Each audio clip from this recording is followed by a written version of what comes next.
Welcome back to the Power Maxed Mini Challenge. There's still another race to come from here at Brands Hatch, but right now the Coopers are lining up for the first race from Rockingham. So let's go over to Ben and get the full grid. Thanks, Michelle. Well, before we come on to the second race of the weekend, let's see how the first race of the Cooper Class weekend turned out, and it was won by Nathan Harrison from Ricky Page and Mark Wakefield completing the podium. Then it was Adam Davey, Adrian Noren and John Attard. So this is the second of three races, standalone event for the Cooper Class in the Power Max Mini Challenge at Rockingham. And as they line up for race two, it's Ricky Page from Nathan Harrison, then Mark Wakefield and Adam Davey, John Attard and Darren Chatt, Adrian Norman and Simon Walton. Henry Neal comes into position at the tail of the field, which means the 5-second board is shown to the drivers. It's eyes to the gantry. We're in car with Mark Wakefield. Away we go. And Wakefield may be over-anticipated. That's a super start from Ricky Page, and he gets the jump from Nathan Harrison. Wakefield, though, should consolidate third position as they head in towards turn one and then sprint towards the Dean hairpin further back. That's also a strong getaway from Max Bladen. He is scything through the field, and number 11 cars gained several places by the time they arrive almost in a single train into the Dean hairpin, one or two of them taking the high, wide and handsome line as they negotiate the hairpin and then have the very short sprint on towards Yentwood. It's Ricky Page who leads the charge from Nathan Harrison and Mark Wakefield. Pretty much everybody else, oh, that's a lovely move from Max Bladen, elbows his way through. It was Adam Davey who was somewhat unceremoniously moved aside, and Davey also about to be demoted by Joe Polly as well. Then we have got the two Scalextrics cars running in tandem, Simon Walton and Adrian Norman. As the field head through Piff Paff onto the steel straight. Also making good progress is Henry Neal, but at the front of the pack we've got this trio just breaking clear at the moment, haven't we? In the form of Ricky Page from Nathan Harrison, and then it's Mark Wakefield. There's Wakefield, the grey car between the two red machines. Harrison, you can pick out, he has got the black roof. Ricky Page, the white trim. As they come out of the Tarzan hairpin, the short straight towards the Brook chicanes. In the back of the picture you could see Max Bladen was making a move to the inside. Whether or not that works out we'll find out in due course, as picking up the throttle coming out of the Brook chicane, this leading trio separated quite literally by 3 car lengths. There is nothing between them. And then we've got Darren Chatt and Max Bladen, the next group of cars, as Nathan Harrison looks to a gap to the inside of Ricky Page, which is utterly non-existent, and Ricky Page doesn't really need to defend. We are in car with Matt Hammond. Now what happens here for Matt? He consults his mirrors as he gets past on either side. Wasn't really an awful lot that Matt Hammond could do about that through Graceland. There is Henry Neal, who made the move stick. Return to the fight of the leaders, and Ricky Page tiptoes through Graceland, and at the moment this train of cars maybe just content to run together, trying to ease away from the rest of the field, and that's working. They've got Max Bladen just beginning to close up onto their tail as Hammond looks to the outside Nathan Harrison. Ricky Page squirts the throttle, he accelerates on his way. We're in car with Nathan Harrison heading towards the Brook chicane. Page knows he's coming, just plants his car pretty squarely in the middle of the road and get on the brakes.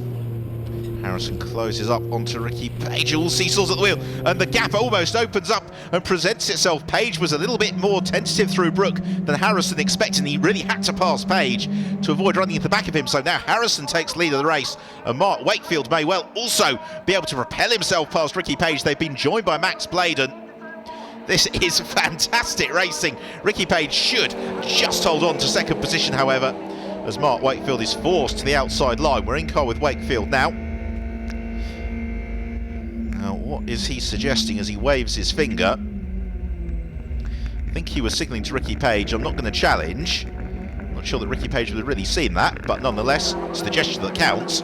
As Wakefield, you can see what he's thinking. Tactically, he doesn't want to get into a fight with Ricky Page. He wants them to work together to draw Nathan Harrison back into this fight for the lead, because these Cooper class cars slipstream like you wouldn't believe, and therefore need to work together. Here is another look at the pass for the lead. We saw it in car with Nathan Harrison. This is it from the outside, and Ricky Page just gets caught out, and Harrison goes, yep, around the outside It's a really, really bold move, and one that you very rarely see here at Rockingham.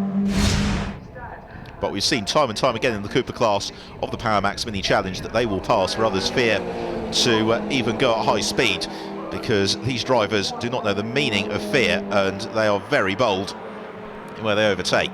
So now Page trying to close back onto terms with Nathan Harrison, as Harrison accelerates out of the Dean hairpin, back in car with Mark Wakefield, almost in a position to give Ricky Page a little bit of a tap, and now Wakefield decides enough's enough, I've got the pace to chase down Harrison, let me do the hard work, so he moves past Ricky Page. Then we have got Max Bladen, and Bladen sitting there in 4th position. Meanwhile, wherever you look through the field, there are scraps going on, as here we have Grace Williams trying to chase down Adrian Norman as the pair of them negotiate the first turn. Hurdle towards the Dean hairpin.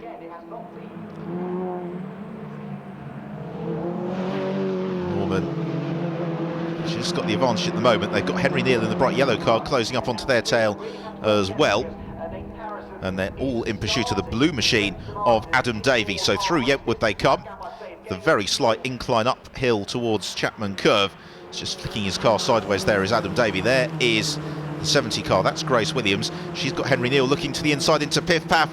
Neal sees a gap that rapidly disappears, so that doesn't quite work out. Returning to our race leader, here's Nathan Harrison. And Harrison, by the standards of Cooper class racing, has got a sizable advantage, because it must be, all about 7 car lengths. The same luxury does not go the way of Adam Davey. He would appear to have most of the rest of the field in pursuit, including the car of Henry Neal. Joe Polly also scything her way through the pack. And we've got Martin Poole as well. There is Martin to the inside of Joe Polly at the Tarzan hairpin. The black and orange car. Poole looks to accelerate away. Meanwhile, we've got a little group. Matt Hammond and Grace Williams have both been able to race their way through that pack. They're easing clear as Max Bladen elbows aside Ricky Page. That maybe will have caught the eye of the clerk of the course, because that was robust, I would suggest, from Max Bladen. Here we see it from Ricky Page's perspective. Down through the gears. And he is given a little bit of a tap, and then another couple for good luck from Max Bladen. And as they come on their way, Joe Polly still to the fore of this frenetic group as they arrive into Yentwood now, and Davey gets a little bit of assistance from Martin Poole, loses out to Adrian Norman as a result. Meanwhile, the word from race control is that Max Bladen has been given a 2-second penalty for that contact on Ricky Page. So Max Bladen, although he's running 3rd on the road, in fact, once you adjust the time, is demoted to 4th position, essentially giving Page his place back as Nathan Harrison accelerates out of Brook and along the start and finish straight.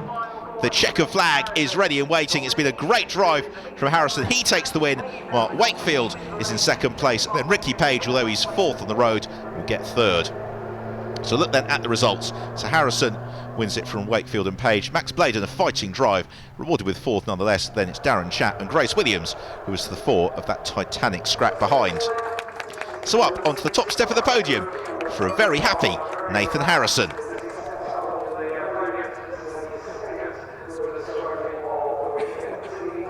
It was a good race, it was a tough race. First couple of laps we were stuck behind Ricky and we managed to overtake him on the chicane and just keep it consistent and have a nice little gap. Probably the most enjoyable race I've ever done, to be honest with you. First couple of laps it was quite slippy, because of the weather changing. But anyway, behind Ricky all the way through, and I could see Max in my rear view mirror. He was catching and catching. And I thought, right, I'm going to have to do a move here. So I come round the outside of Ricky Page, dive down the inside of him on the next corner, and it managed to pay off. And then chasing Nathan Harrison all the way through the race. And we caught him, but just not caught him enough to be able to take the win. But hopefully maybe in the next one. Some great racing there from the Coopers.